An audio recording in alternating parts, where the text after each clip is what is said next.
Hey everybody and welcome to a new One Piece video. The break I took from making content was short-lived. I did not expect that. In fact, I was thinking of even retiring. But episodes like this one can truly revive the passion in me, to the point I feel some sort of obligation to make a video for it and highlight the staff's work. What is put together for this episode is more than I imagined. Vincent on the Gorosei designs he does best. Ishizuka on Big Impact Attack, what he does best.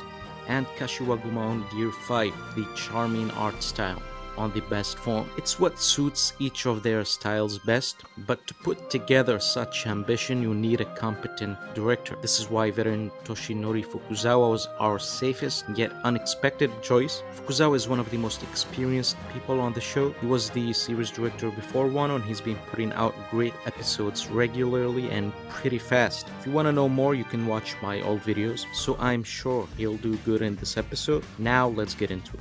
I had to sit and think where I can even start with this, and I honestly can't give it justice even if I tried. Let's talk about one thing at a time. So watch till the end because we got a lot to talk about, especially regarding the Gorosei arrival. While the highlights are clearly Vincent and Ishizuka storyboard parts, I really want to give credit to the director Toshinori Fukuzawa, who ensured even the moments outside of that in the episode remain good and far from dry. He even storyboarded the beginning of the Gorosei arrival before Vincent and everything else outside of the big two storyboards. An overlooked aspect of this episode is the little comedy and how effective he manages to make it, which is not new for him. The scale in his storyboard was far from flat as well, and it gave the giants the presence they're supposed to give. Another thing is that such gigantic episodes require a ton of effort from the director to communicate and guide it forward. Same goes with the production assistant. The good thing about Fukuzawa is that he always gets the fundamental elements right. His past episodes are not crazy ambitious, but they move you effectively always. That's why I don't recall ever being disappointed with an episode of his.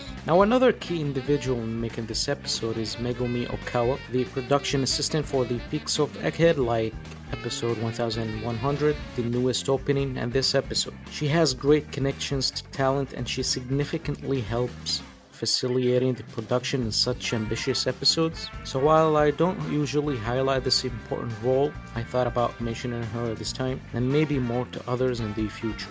The main or general animation director for this episode is Shin Kashiwaguma. Seriously, this guy's rapid improvement and output is ridiculous. This is arguably the most complex episode supervised in the arc, and he did it after his debut as animation director on 1128, key animation during Kuma flashback climax, key animation during Kuma rescuing Bonnie. Just in Onigashima he was only doing short animation sequences under Mori's supervision. Now he's the star of the show almost. His corrections were gorgeous. Now to the photography department, Tsuyoshi Ishizu did the incredible photography for the Gorosei arrival. He also did the photography in crucial moments like Galaxy Divide or Luffy vs Kizaru. But yeah, this is easily his best work to date. I do think Vincent's notes about how he wants things to look played a role as well. The director of photography himself, Naoki Wada, did photography for Zoro vs Lucci. Ishizuka storyboards are usually very flashy, so it's not easy to make them not look offensive on that side. But Wada made sure to make every single shot cinema. Now let's get into the big storyboards. I will first talk about the storyboards alone, then at the end about the overall animation. Vincent Chansard's big storyboard on One Piece. This storyboard right here is one of the greatest ever on One Piece and maybe all time. I can legit dedicate a whole video to it, so don't expect me to give it justice here, but here's some of the things I liked about it. The scale is unlike anything we've ever seen in One Piece. Vincent's portrayal of the Gorosei's size and focus on making Luffy look too small compared to even a little chunk of their foot significantly helped making this sequence feel like pure terror. It almost makes Kaido from the past look like a toad. He had incredible ideas from the first second, like their silhouettes appearing in the clouds from the distance, the abstract cuts with tons of symbolism like Luffy looming from the top in front of the sun, surrounded by demons below from hell. With a similar composition to Oda, with the way he drew Joy Boy versus the 20 Kings, although the levels vary here. Followed by a dedicated cut to each Gorosei in a unique way that fits their personality, like the horse behind the smoke, then the silhouette on the building, the bird talon silhouette looming over Luffy, the worm's silhouette from the underground, the boar's hoof making the whole island look tiny because of the insane perspective from below, the point of view position from inside the skeleton horse heading towards Luffy in a very terrifying way. This is just pure cinema. I could not believe what I'm seeing. After the cards, you get insane roar from all of them. Again, the camera is positioned so low to the point it feels like the end of the world, with hellish colors and godly soundtrack. But it doesn't even end here, because there's a very fun added ideas like Luffy running below them. Ever since watching Levi vs Beast Titan, I seriously wanted more of this crazy scale action against giants. I thought there was some potential with Luffy vs Kizaru in 1127. It wasn't there. There's even a shot, if I'm not mistaken, from inside the building as it crumbles, and an absolutely stylish aspect ratio shrink as Saturn and everyone approaches Luffy slowly, with everything shaking and debris falling. It's apocalyptic in the greatest way imaginable. The world crumbles surrounding Luffy, and we continue to get Gear 5's shenanigans. I laughed hard during Luffy going through the buildings or sliding with stars surrounding him. But you know what I absolutely loved also? Despite the apocalyptic feel, Vincent kept Luffy looking like the boss. The kingly vibes were here. Now that I talked about the storyboard a bit, how the hell am I supposed to talk about the animation here? How? And there's even more. You know what? I'll catch my breath and proceed. So as a breather, I want a moment to appreciate two things. One, there's no CGI on the Gorosei despite the complex designs moving in crazy ways all the time. The second thing is the soundtrack choice for the Gorosei. This one is too important for me because many scenes don't hit for me because of the OST choice, especially in some latest episodes. And using Imu's OST that had intense choir and timing it this well is a crucial aspect of the scene's success. So now let's proceed. Katsumi Ishizuka's storyboard. This might be the longest one since 1062. The animation supervision was by both Toyonsa and Ishizuka for this sequence, two of the strongest animation directors. And although the storyboard is typical Ishizuka stuff, like dashing from each side separately for long with strong force, it had some amazing and refreshing ideas here and there, like the dynamic way Lucci was flying and using Rankyaku. I also loved how balanced the scale is. It's Snow King versus Zoro, but it still had great scale that was appropriate for the fight, or taking it up a notch because it was grounded actually. Ishizuka even storyboarded that silly lock-in Zoro quote from Sanji. It was depicted hilariously with the kanji going inside of Zoro's ear. The final attack is a bit too identical to the Kamazo one,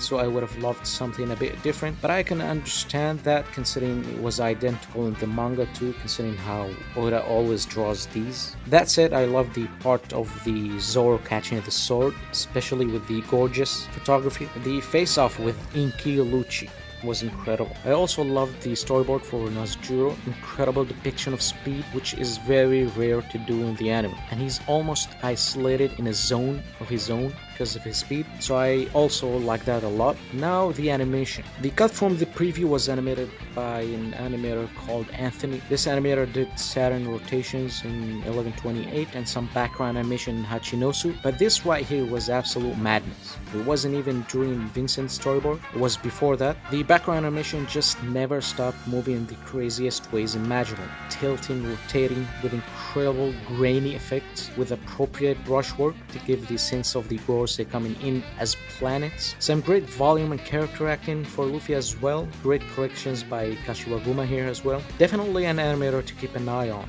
the future. I really enjoyed the sequence. Sora Kawamitsu, aka the Shira Pilled animator, returns again after their great work on previous episode with the ship destruction. They did terrific work here. The level of detail on these designs and how Kawamitsu moved them is incredible. Almost felt like Prime Shira. But Kawamitsu is slowly becoming more and more distinct with other unique traits. For example, their approach with Luffy can be a bit different, almost closer to Kanada's time. I also like the cut of Nazjuro's speed accelerating gradually. Kawamitsu has been one of the absolute MVPs of Egghead Part 2, and I'm seriously excited for more of their work.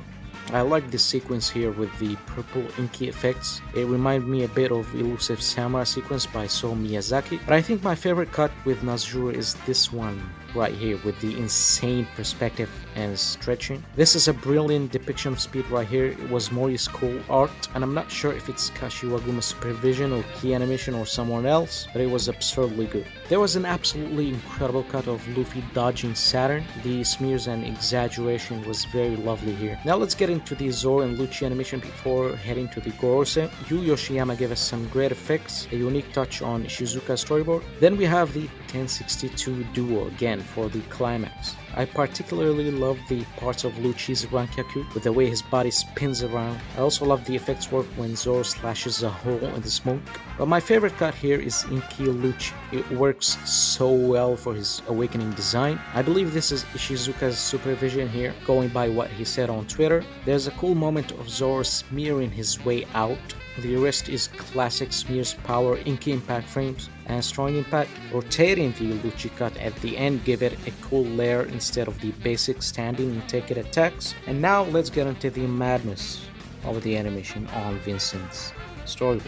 First, I want to talk about the morphine cut here with the silhouettes, especially the horse one. It was genuinely jaw-dropping. The abstract cut of Luffy had some of the coolest effects and colors. It's worthy of being in an opening. The sense of weight behind these monsters is just so believable. Even subtle stuff like the horse behind the smoke walking. The worm from the underground had similar vibes to Mob Psycho's inky cuts. Absurdly good stuff here. The rotations, the zoom outs in the animation, so much personality. I really loved when they started roaring. The volume of the animation here is absurd, leading to a zoom out and heavy wind effects selling the terror. We reach one of my favorite bits with an animator that Vincent invited called Juliet.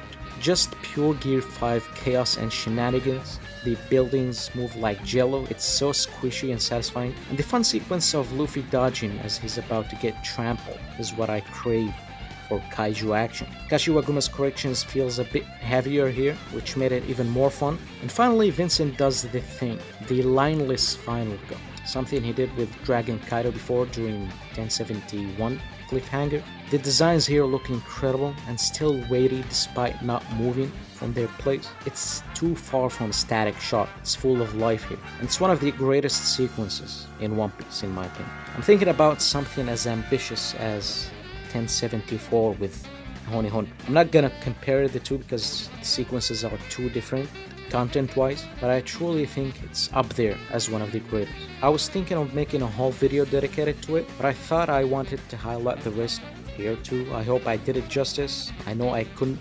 I have no idea how long this video has become at this point, to be honest. But anyway, thanks a lot for watching. Next episode preview is interesting.